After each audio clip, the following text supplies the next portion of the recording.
Panggilan terakhir Yesus kepada penduduk kota. Kembalilah kepadaku. Bersama Endang Silitonga Tanjung, Bible Audio Ministry.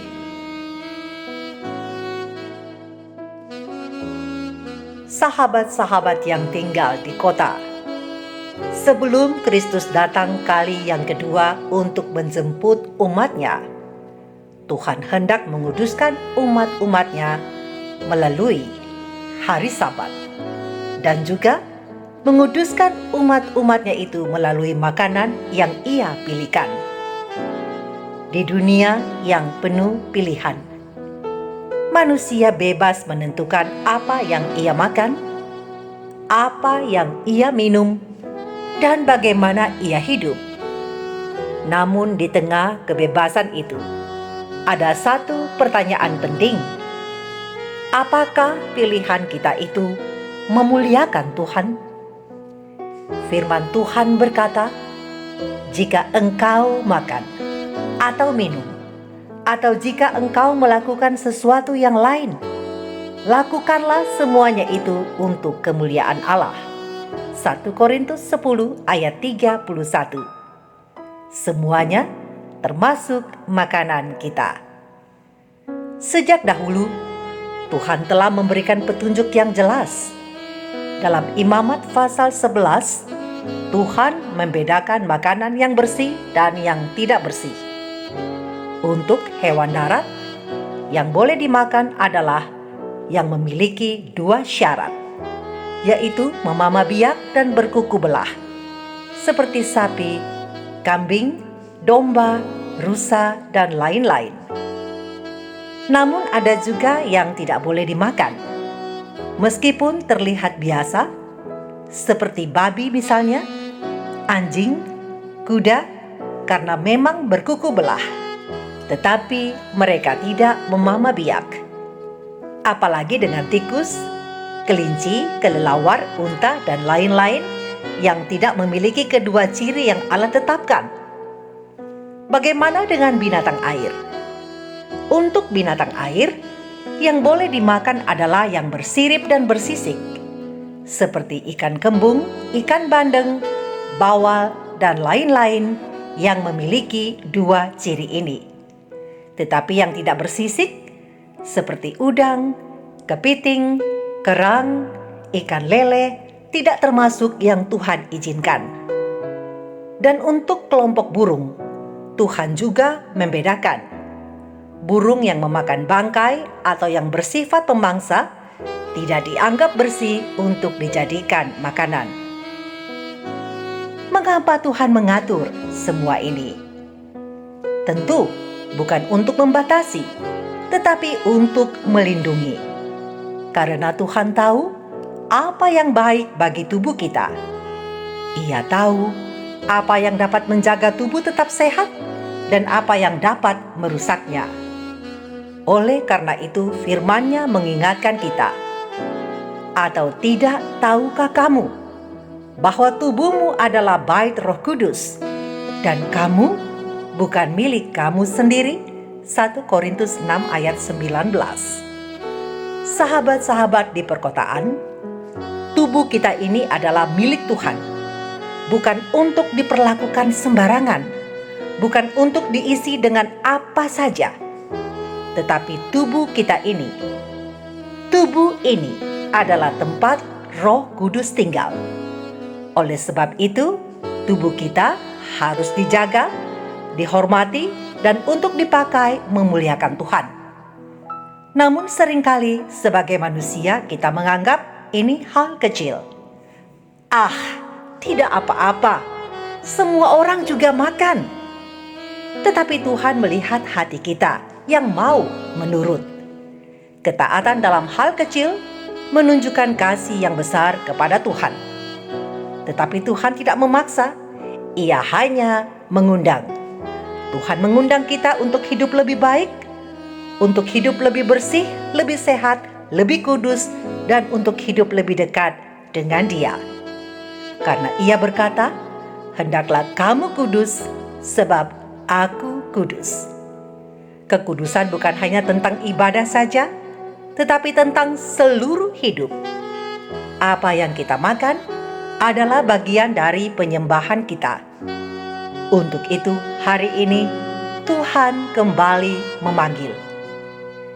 Pilihlah yang benar. Pilihlah yang bersih. Pilihlah yang Tuhan izinkan. Tetapi sahabat-sahabatku, kita memilih apa yang Tuhan pilihkan bukan karena terpaksa, tetapi karena kita mengasihi Dia. Ingat, kita telah dibeli dengan harga yang mahal. Hidup ini bukan milik kita sendiri. Dan pada akhirnya, semua yang kita lakukan, termasuk makan dan minum, harus memuliakan Tuhan. Karena di sanalah hidup yang dikuduskan dimulai. Hari ini, sahabat-sahabatku di perkotaan dan di mana saja, pilihlah yang bersih. Pilihlah yang Tuhan kehendaki. Hiduplah untuk memuliakan Dia dalam setiap hal mulai sekarang. Sebab waktu semakin singkat, Yesus akan segera datang menjemput umatnya. Apakah kita sudah bersedia? Mari kembali kepada Tuhan dan mulailah satu kehidupan yang dikuduskan sekarang.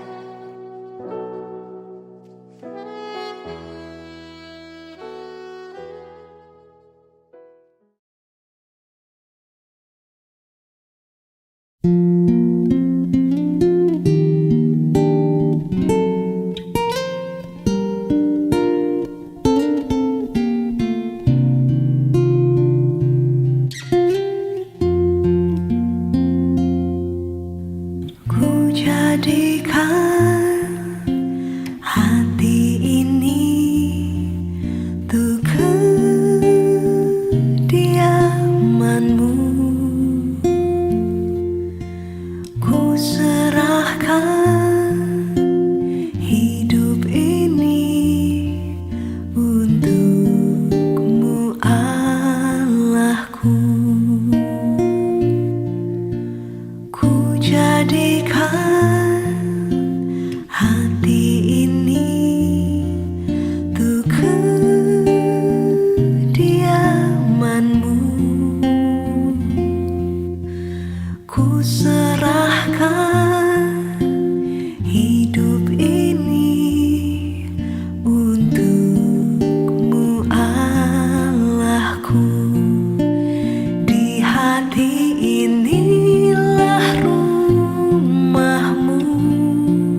hidupku.